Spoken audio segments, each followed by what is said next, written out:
saya persilakan kepada Bapak Profesor Dr. Abrar Saleng untuk menyampaikan pandangannya terkait dengan tema kita kali ini. Mungkin nanti disampaikan juga, Prof, bagaimana sih peran daripada putusan pengadilan itu dalam menghidupkan IUP, termasuk juga bagaimana fenomena mafia hukum dan mafia tambang ini di dalam fenomena di sistem peradilan kita. Gitu. Silakan, Prof.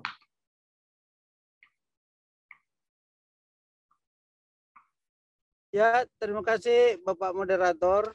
Ya, pertama-tama saya menyampaikan rasa hormat kepada yang terhormat Bapak Anggota DPR RI, Bapak Haji Rusda Mahmud, yang saya kenal dulu beliau sebagai Bupati Kolaka Utara, dan dulu sering main golf sama-sama dengan Bupati Kolaka.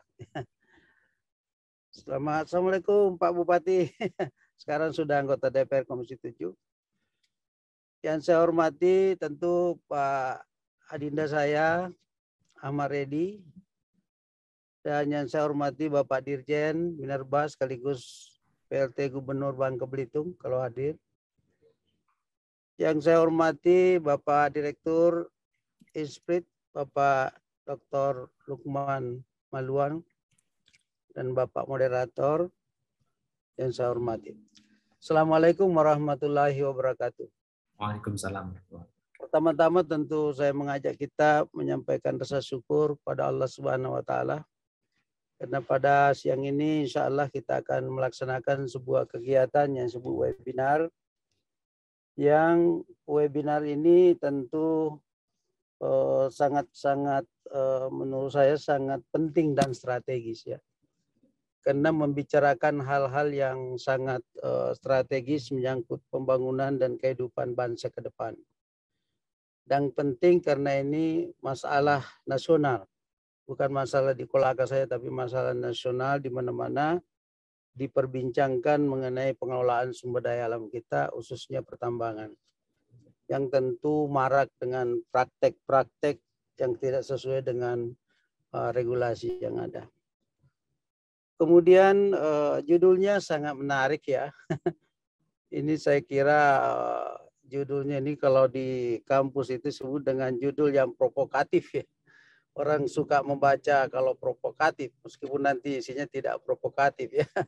Nah, kita menyadari bahwa sebenarnya izin pertambangan itu tidak ada yang merugikan negara, sejatinya begitu. Justru dengan izin itu kita akan mendapatkan manfaat dari sumber daya alam. Kalau tidak pernah ada izin, tidak pernah ada manfaat. Oleh karena itu kerugian negara ini karena tadi Pak Bupati, Pak Haji Rusda Mahmud sudah menyampaikan dengan dengan lugas ya apa yang sudah dialami beliau ketika menjadi bupati dan ketika menjadi anggota DPR sekarang ini. Kemudian kebijakan penertiban IUP ini sebenarnya menuai masalah karena kebijakan pemerintah kemarin mencabut secara massal IUP hanya karena persoalan RKAB. Itu menjadi menarik sekarang. Kemudian yang kedua masalahnya karena ada peralihan kewenangan ya, yang tadinya Undang-Undang Nomor 4 2009 memberi kewenangan pada kabupaten kota. Undang-Undang 23 2014 tentang pemerintahan daerah itu mengebiri kewenangan bupati wali kota dan memindahkan ke gubernur berdasarkan pasal 13 dan pasal 14 Undang-Undang 23. Dan itu tidak berlangsung lama, lahir lagi Undang-Undang 3 2020 yang merupakan perubahan dari Undang-Undang Nomor 4 29 ya menjadi sentralistik lagi. Kembali lagi sama dengan Undang-Undang 11 tahun 67 yang lalu. Semua rentetan peralihan ini tentu menimbulkan implikasi-implikasi hukum. Dan akibatnya sampai hari ini dirasakan. Kemudian yang kedua, ini ada IUP, ini menarik ya. Ada IUP yang terdaftar aktif di MODI dan MOMI Izin penerbit tapi tidak bisa melakukan kegiatan. Kenapa? Karena IPPKH-nya belum, kemudian wilayahnya hilang dan sebagainya. Ini menarik tadi dokumen terbang ini.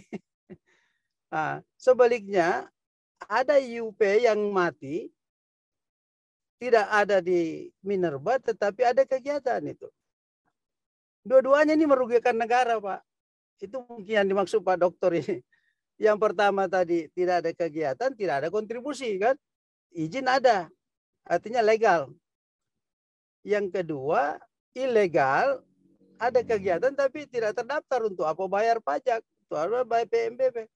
Karena tidak tercatat dengan negara, tidak rekeningnya di Kementerian Keuangan. Nah, ini yang menimbulkan kebingungan kita. Ada yang punya izin tapi tidak bisa melakukan kegiatan. Ada yang izinnya mati tetapi aktif. Bahkan dijaga. Ada yang jaga untuk melakukan kegiatan. Lucu juga negara kita ini, ada orang mencuri dijaga. Ya biasanya dijaga supaya dicuri itu. Sekarang dijaga supaya bisa mencuri itu. Nah, inilah yang menarik. Makanya saya bilang ini bagus sekali tema hari ini. Betul-betul mari kita kupas dengan membuka mata tanpa kita melihat bahwa kalau hal ini dibiarkan terus-menerus, kapan kita menjadi negara industri pertambangan yang benar? Sumber daya alam pertambangan kita kaya raya, Pak. Tapi kita nggak rasakan itu. Kenapa itu tadi? Kemudian yang kedua, pemerintah itu sebagai organ stat dari negara, ya, menerbitkan IUP dalam rangka mewujudkan kesejahteraan masyarakat. Jadi pemerintah itu dalam menerbitkan IUP itu dalam rangka agar sumber daya alam yang melimpah ini bisa dikelola. Tentu kita butuh investasi, investor. Dengan investor yang banyak ini tentu kita berharap ada hasil yang kita peroleh. IUP itu saya kira Pak Haji Rusda itu tahu bahwa di situ ada 12 hak dan 12 kewajiban yang harus dipenuhi. Termasuk kewajiban lingkungannya itu. Yang ya mohon maaf waktu PP 75 2001 itu ya mohon maaf banyak IUP itu lahir tanpa memenuhi persyaratan administrasi, persyaratan finansial, persyaratan teknis, persyaratan lingkungan. Dulu itu masa transisi dari UKP ke IUP itu zaman dulu. Ya. Tetapi pernah dilakukan rekonsiliasi. Jadi saya menyambung tadi yang dikatakan oleh Pak Haji Rusda Mahmud, bahwa sebenarnya pencabutan dulu itu karena hasil korsup. Korsup itu artinya hasil supervisi dari KPK untuk 12 provinsi, termasuk Sulawesi Tenggara kalau nggak salah ya. Itu direkomendasikan beberapa IUP yang diterbitkan oleh Bupati waktu itu untuk segera dicabut. Kenapa? Karena persoalan kewilayahan. Persoalan kewilayahannya adalah karena tumpang tindih dengan wilayah-wilayah IUP atau kontrak karya yang sudah ada.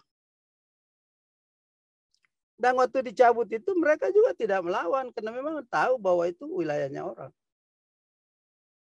Jadi ini menarik. Jadi itu mungkin istilahnya di sini IUP mati ya, IUP mati, 5 tahun mati, hidup kembali. Rekad dalam hukum itu ada menghidupkan kembali ya. Kemudian pemegang IUP itu dipastikan setiap pemegang itu dipastikan memberikan kontribusi yang simultan bukan hanya pada badan usahanya, tetapi dipastikan juga akan memberikan pada revenue atau penghasilan pada negara, penerimaan negara dan daerah. Dan juga dipastikan akan mensejahterakan masyarakat sekitar. Itu izin itu. Oleh karena itu pemegang izin itu selalu harus dikontrol oleh pemberi izin. Siapa pemberi izin? Adalah pemerintah. Inilah terjadi kesimpang siuran pada saat transisi kewenangan, diterbitkan oleh bupati, diterbitkan oleh gubernur, tetapi kewenangannya menjadi kewenangan sentralistik. Sehingga bupati dan gubernur tidak lagi merasa punya kewenangan untuk mengawasi. Meskipun izin-izin awalnya itu diterbitkan oleh bupati atau gubernur. Ya. Kenapa? Kami nggak punya kewenangan lagi. Syukurlah sudah ada lagi Perpres 55 tahun 2022 ini yang mengenai pendelegasian kewenangan. Tapi ingat itu pendelegasian itu berbeda dengan otonomi. Kalau otonomi ya bupati bersama DPR bisa buat perda. Tapi kalau pendelegasian tidak bisa. Paling tinggi peraturan gubernur yang bisa dilakukan. Oleh karena itu kembali lemah lagi. Nah, ini persoalan-persoalan hukum yang muncul seperti misalnya sekarang pertambangan rakyat. Banyak provinsi mau membuat perda pertambangan rakyat. Itu secara hukum nggak bisa, Pak, karena itu bukan otonomi. Itu hanya pendelegasian, artinya tanggung jawab tetap ada di pusat yang didelegasikan kepada pemerintah daerah. Beda dulu waktu Undang-Undang Nomor 4 2009. Memang di pasal 6 dan 7 itu 7 dan 8 itu jelas kewenangannya. Kewenangan pasal 7 kewenangan provinsi, pasal 8 kewenangan bupati. Dan bupati bisa membuat perda. Sekarang nggak bisa karena hanya Perpres, hanya pendelegasian kewenangan. Kemudian kita bicara mafia hukum ya. Sebenarnya mafia itu adalah perkumpulan rahasia ya, yang bergerak di bidang kejahatan atau kriminal. Nanti kita lihat, ini definisinya dulu. Jadi mafia itu adalah perkumpulan rahasia, jadi senyap yang bergerak di bidang kejahatan dan kriminal. Dan mafia itu identik dengan kejahatan yang dilakukan oleh orang perorangan atau kelompok orang secara terencana, Pak. Jadi nanti saya mau melihat tadi yang dikatakan oleh Pak Arusda itu bahwa ini barang 5 tahun mati kok bisa hidup kembali. Berarti ada yang merencanakan, ada yang otaknya ini tidak mungkin tiba-tiba bisa begitu. Nah itu terjadi di mana-mana, di Morowali, di mana, di Sumatera terjadi seperti itu. Berarti ada memang yang memikirkan itu, yang merencanakan, dan itu terorganisir dan terstruktur dan sistematis. Ya. Kemudian disebut mafia hukum dalam pertambangan karena objeknya pertambangan. Jadi ini istilah baru Pak Dr. Lukman, ini mafia hukum pertambangan ya. Yang dulu kita kenal hanya mafia hukum di pengadilan. Terakhir mafia hukum dalam rekrutmen PNS. Ada juga yang terakhir di Makassar itu mafia tanah. Nah, sekarang ini yang terkenal lagi mafia hukum di pertambangan karena objeknya pertambangan. Dan ini yang paling fatal ini karena banyak orang tidak tahu. Yang banyak tahu itu mafia tanah. Tapi di pertambangan Pak, kalau kita lihat kasihan negara ini. Ya. Saya sekali lagi kasihan negara hanya dinikmati oleh segelintir orang. Kenapa? Karena itu tadi permainan hukum.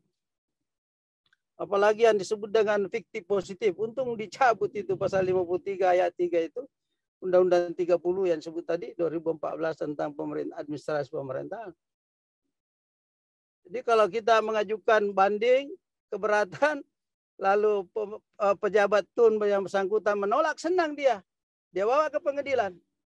Jadi dia bermohon kepada badan TUN, badan usaha negara, apakah Dirjen Minerba atau gubernur atau siapa, lalu berdoa supaya ditolak.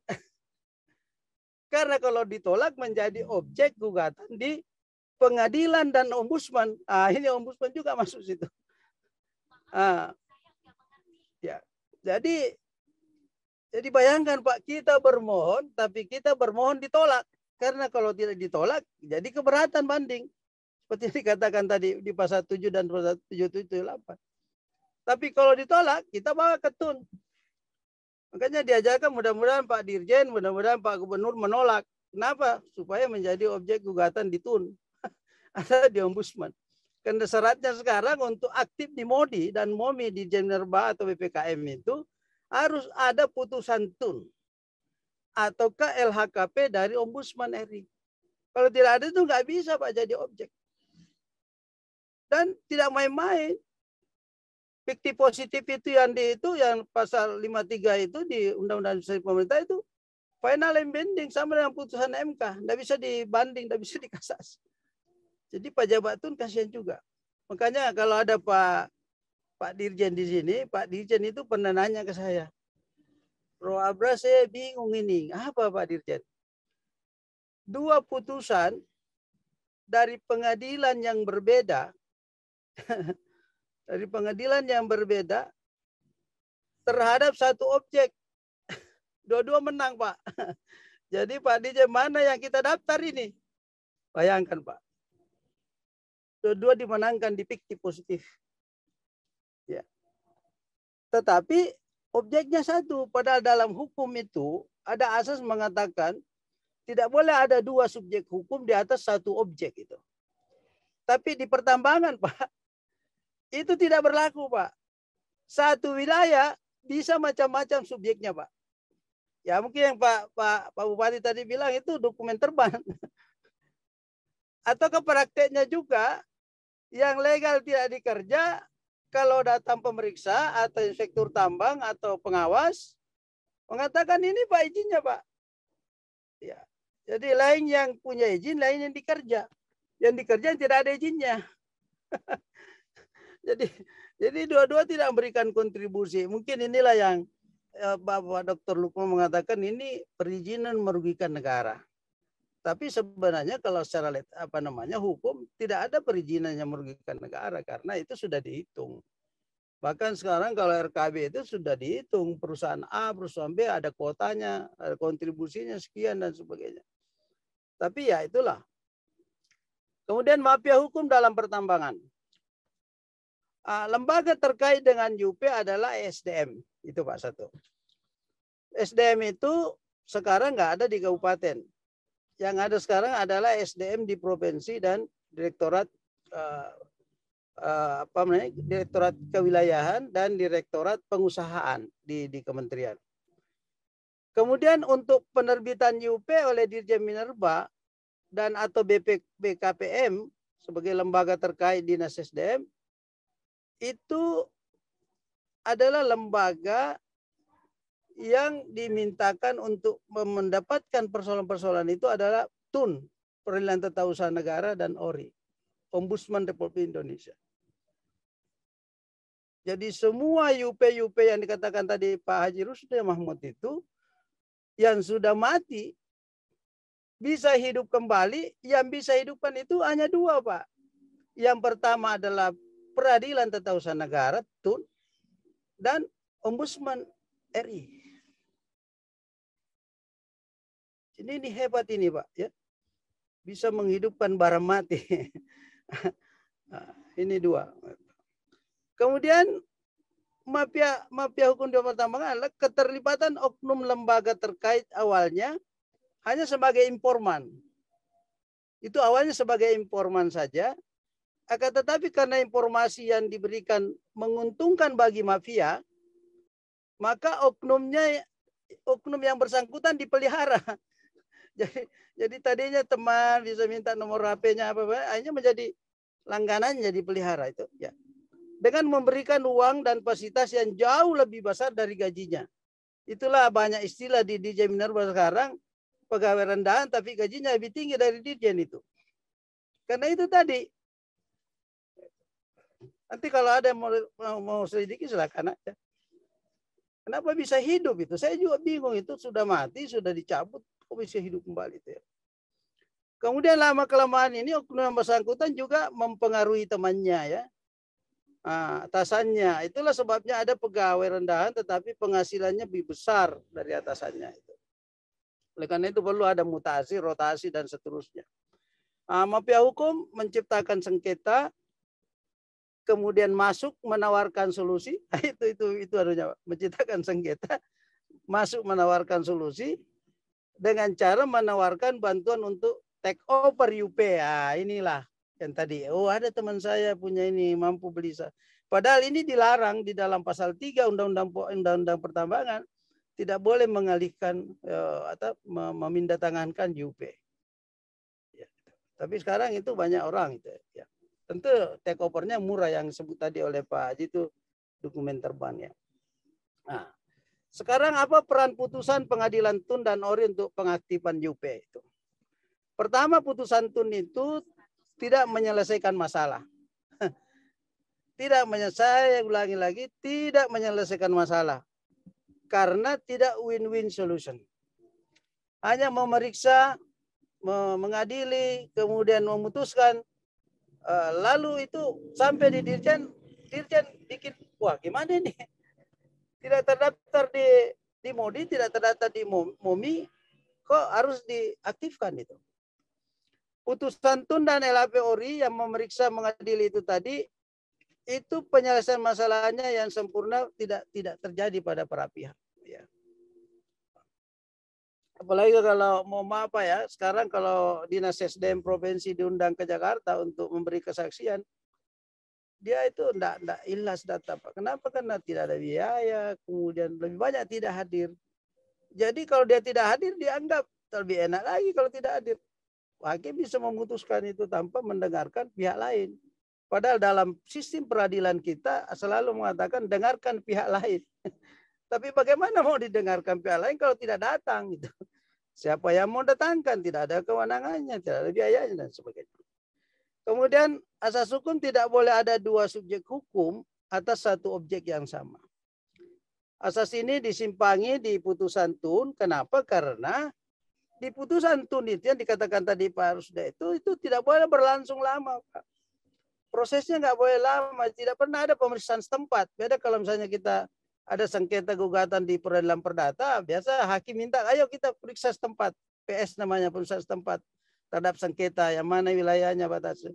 Kalau putusan yang TUN ini tidak ada, Pak. Jadi dia hanya main di atas itu.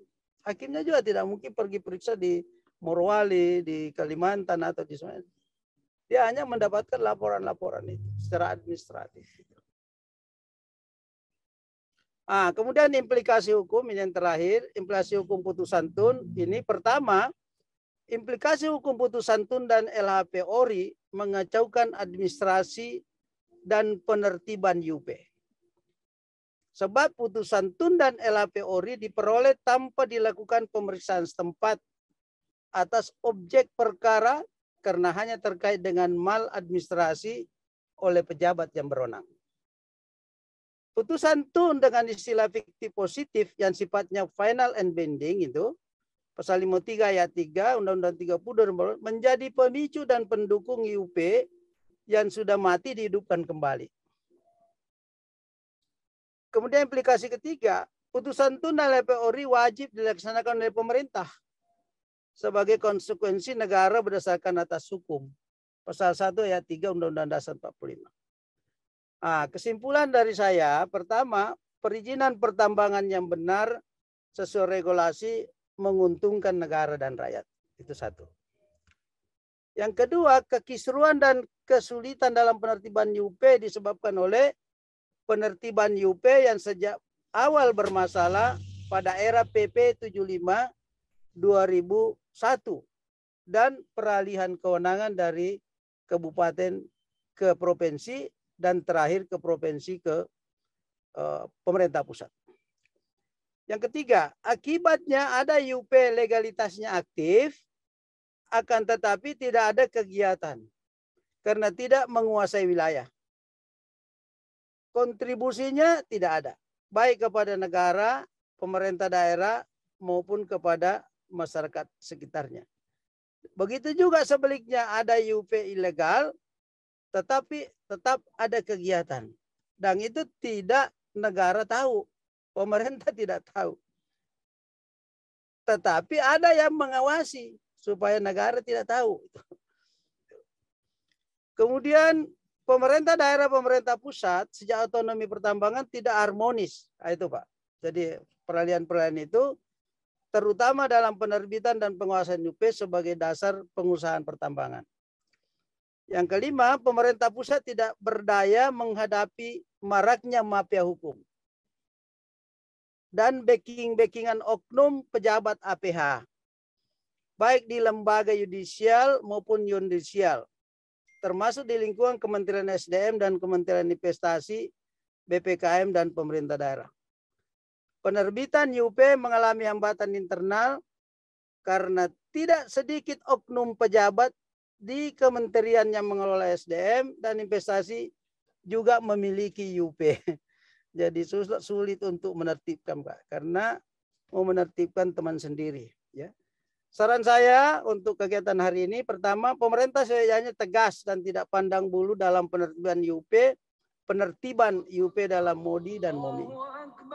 Perlu ada ketegasan sanksi bagi mafia hukum dan oknum HPA yang menjadi backing dalam kegiatan illegal mining. Pemerintah pusat mestinya melakukan pengecekan lapangan terhadap UP sebelum mencabut atau mengaktifkan UP. Ini penting. Saya nanti minta tolong Pak Dr. Lukman supaya nanti kalau mau dicabut diperiksa baik-baik ya. Kalau mau diaktifkan diperiksa baik-baik. Jangan sampai nanti diaktifkan legalnya tapi bermasalah di lapangan. Kemudian yang terakhir saran saya, pemerintah daerah tetap harus dilibatkan dalam penertiban UP pasca peralihan kewenangan yang sentralistik. Karena mereka lah lebih mengetahui kondisi wilayahnya. Lebih dan kurangnya mohon dimaafkan. Terima kasih. Wassalamualaikum warahmatullahi wabarakatuh.